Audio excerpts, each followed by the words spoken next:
देखिए पिंकी जी, ऐसा है। सबसे पहले मैं आपको, पूरे वतन को, मुल्क के प्रधानमंत्री नरेंद्र मोदी जी को, रियासत के वजीर आला योगी आदित्यनाथ जी को ईद की दिल की गहराइयों से बहुत बहुत मुबारकबाद देता हूँ। देखिए, जहां तक वक्त की बात है, देखिए किसी के मजहब में इस तरह मुदाखलत करना, हमने हमेशा कहा कि कभी भी किसी को हुकूमत करनी हो तो मजहब का सहारा लिया जाता है और लोग राज करते हैं। आप देखिए, वक्त बिल का मामला है, वो पर्सनली एक मुस्लिम को शोएब टारगेट सिद्दीकी जी, किया जा रहा आपने कहा है।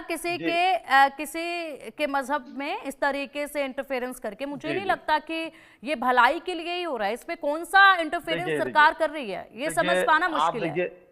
जी जी, वही मैं बात कंप्लीट बिल्कुल सही कह रही हैं आप। देखिए, होता क्या है, दौर आप देख रही हैं कि शोएब भाई, कितना एक खराब दौर एक चल रहा एक है। सवाल कोशिश। का जवाब, शोएब अरे भाई सर, दे देते तो देखिए ज्यादा बढ़िया मैं, रहता। अरे आप बड़े भाई हैं, रुकिए मैं कह दूं फिर नहीं आपकी बात नहीं को। नहीं नहीं होता ना, नहीं, जो एक जो जहन सवाल, से बात एक निकल लाइन का जाती है। सवाल था बस। जी जी। एक लाइन जी का जी जी, सवाल था, आप बताइए। वकील आदमी हैं, मैं जोड़ना चाहता हूं आपकी अरे इजाजत से।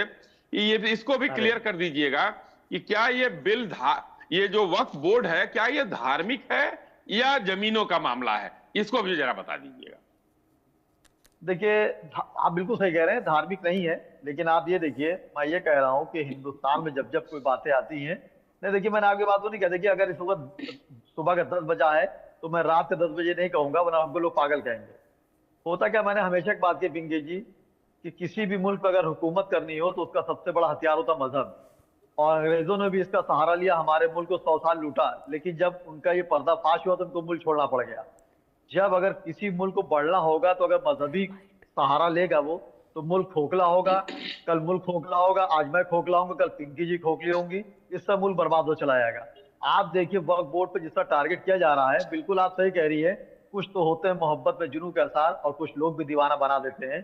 कुछ कमियां हमारे में भी रही, ये हकीकत है कि वक्फ की जो जमीनें हमारे बुजुर्गों ने दान दी थी गरीबों के लिए, कि स्कूल खोला जाए, कॉलेजेस खोले जाए, किसी की मदद की जाए, वो उस तरह के काम मंजरेआम पर नहीं हो रहे थे।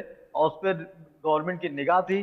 जब ठीक है। गवर्नमेंट को मौका मिला तो उन्होंने फौरन उसको कर लिया। एक मिनट में देखिए, मुकम्मल हो जाए बात। नहीं, शोएब लेकिन आप सिद्दीकी जी, देखिए मैं कि आप ही के पास आऊंगी। मैं आप ही से जी ये जी पूरी जानकारी लूंगी, उसके बाद कुछ सवाल भी मेरे आप ही से रहेंगे। लेकिन उससे पहले जेपीसी जी जी। अध्यक्ष जगदम्बिका पाल के बाइट एक बार सुन लेते हैं, प्रतिक्रिया एक बार सुन लेते हैं, उसके बाद आती हूँ मैं आपके पास।